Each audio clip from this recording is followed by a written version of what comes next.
جو زبان ہوتی ہے نا،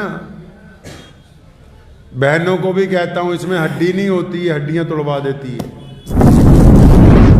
اللہ اکبر۔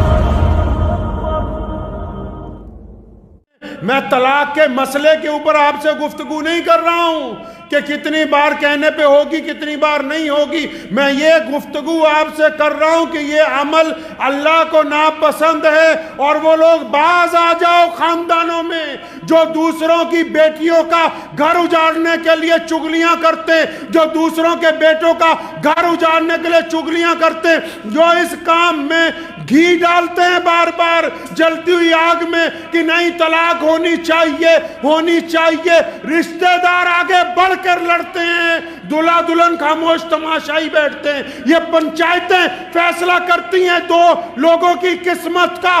باز آ جاؤ، خدا کے عذاب سے ڈر جاؤ، اپنی گنڈا گردی سے اگر طلاقیں کرواتے رہو گے تو دنیا میں تمہاری موت سے پہلے تمہارے گھر میں یہ کام ہو کے رہے گا، کوئی طاقت اس کو روک نہیں سکتی ہے۔ گواہ سست مدعی چست والا گل ہے۔ لڑکا لڑکی صلح بھی کرنا چاہیں نا تو ساس سسر اڑ جاتے ہیں، ہم نے نہیں لانی کسی قیمت کے اوپر۔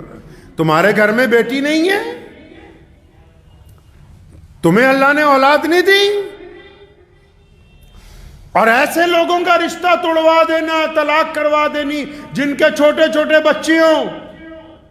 ہم نے اپنے والد محترم مرحوم شیخ اسلام مولانا حبیب الرحمن لدھیانوی رحمۃ اللہ علیہ کو ساری زندگی دیکھا، اور میں ذمہ داری سے کہتا ہوں یہاں بیٹھ کے کہ ہم نے ان کو کبھی یہ دیکھا ہی نہیں کہ کبھی کوئی طلاق کروا دی ہو، چاہے 10 بار مجلس کرنی پڑی، چاہے 20 بار کرنی پڑی، حتی الامکان کوشش یہ ہوتی تھی کہ ان کی صلح کیسے ہوگی، یہ واپس کیسے بسیں گے، کیونکہ ایک گھر ٹوٹ جانے سے ایک نسل برباد ہو جاتی ہے، صرف ایک گھر نہیں ٹوٹتا ہے۔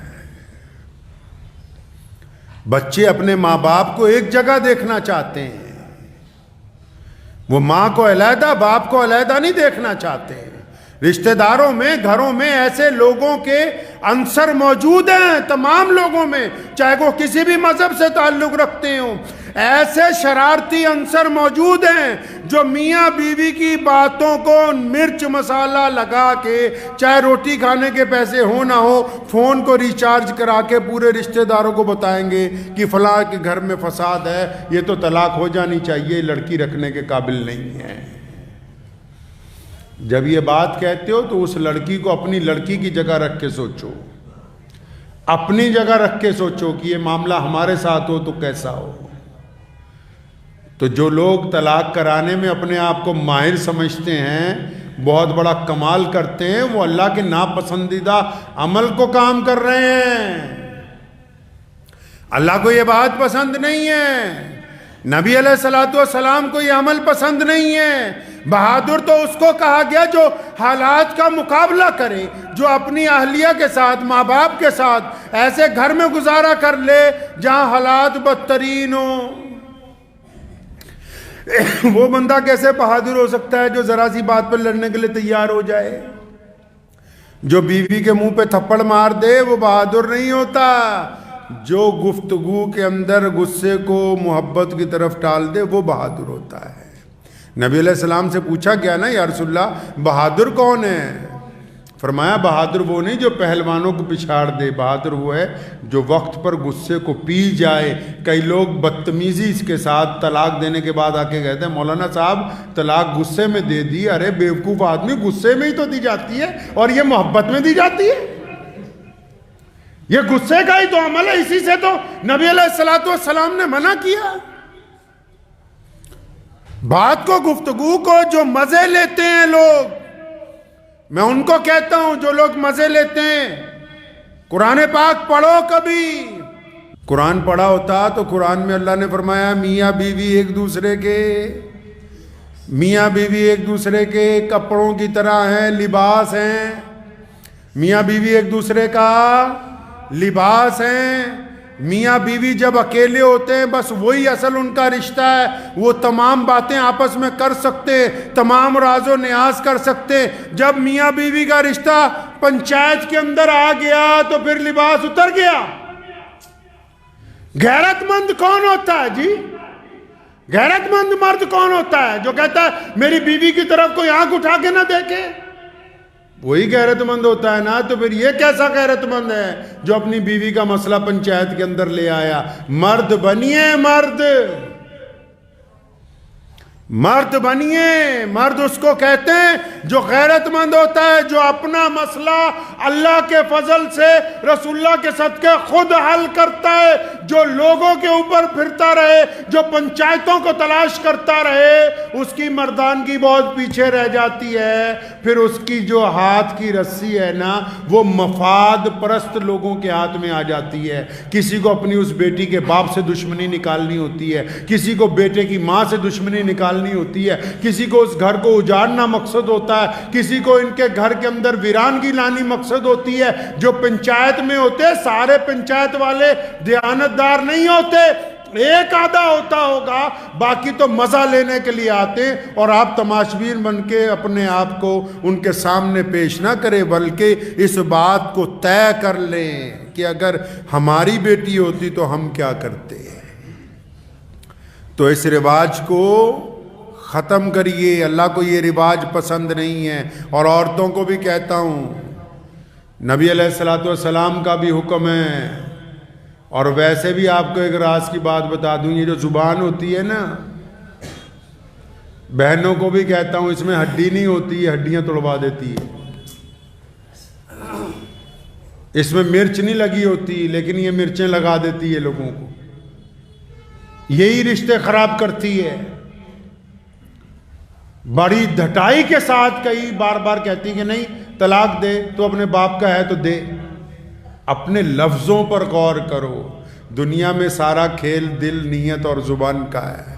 فرمایا ایمان کے لیے کیا ضروری ہے؟ زبان اور دل کے ساتھ کلمہ پڑھنا. سارا کھیل ہی دل اور زبان کا ہے. جو دل میں ہے وہ زبان پر آ کے رہے گا. اس لیے بہنوں سے بھی کہتا ہوں کہ اپنی جو لہجہ ہے، لب و لہجہ جو ہے، اگر ہم اس کو درست رکھیں گے تو مردوں کے ساتھ اچھی زندگی گزارنا، اپنے خامد کے ساتھ اچھی زندگی گزارنا، گھر میں اچھی زندگی گزارنا کوئی بہت مشکل عمل نہیں ہے.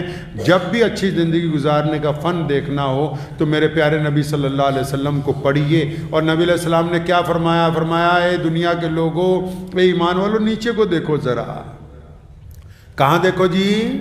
نیچے کو دیکھو. آج تو شادی کرنے جاتے ہو، قسطوں پہ سامان ہی اتنا لے لیتے، دلہے کو پتہ ہی نہیں ہوتا ابھی کرنا کیا ہے، تو قسطیں ہی دینی صبح کو اٹھ کے.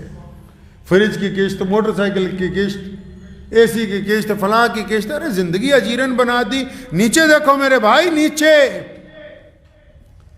سڑک پہ چلتے ہو ان لوگوں کو دیکھو جو اخبار بچھا کے سو رہے ہیں. ان کو دیکھو جن کے پاس ایک گلاس پانی پینے کی ملکیت نہیں ہے. ان کو دیکھو جن کے پاؤں نہیں ہیں، جن کے ہاتھ نہیں ہیں. ان کو دیکھو جن کے پاس رہنے کی جگہ نہیں ہے. ان کو دیکھو جو اسپتالوں میں موت کا انتظار کر رہے ہیں، موت نہیں آتی. ان کو دیکھو جو علاج کے باوجود صحت یاب نہیں ہو رہے. ان کو دیکھو جو جیلوں میں پڑے ہوئے ہیں، رہائی کی امیدیں نہیں ہیں. جب نیچے دیکھو گے تو احساس ہوگا کہ کروڑوں انسانوں سے اللہ نے آپ کو اچھی حالت کے اندر رکھا ہے.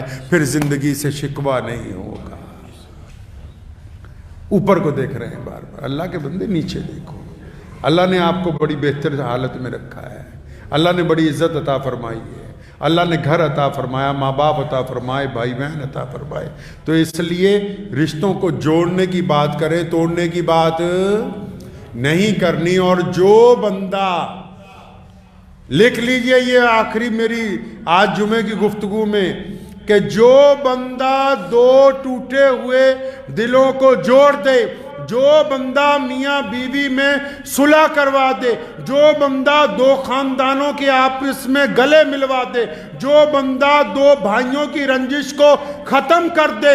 اللہ فرماتے ہیں رسول اللہ سے کہا اور معراج والے دن کہا، نماز روزہ حج زکوٰۃ جب دیا اس کے اس وقت کہا، فرمایا میرے رسول دنیا میں جو بندہ کسی کا دل جوڑ دیتا ہے تو پھر فرمایا میں دنیا کی بھی عزتیں دوں گا، آخرت کی بھی عزتیں دوں گا. اس کے لیے سب کچھ اللہ تعالیٰ عطا فرمائے. مجھے امید ہے کہ آپ کو یہ ویڈیو پسند آئی ہوگی. اگر پسند آئی ہو تو یہ آپ اپنے دوستوں کے ساتھ شیئر کریں اور اس چینل کو سبسکرائب ضرور کریں۔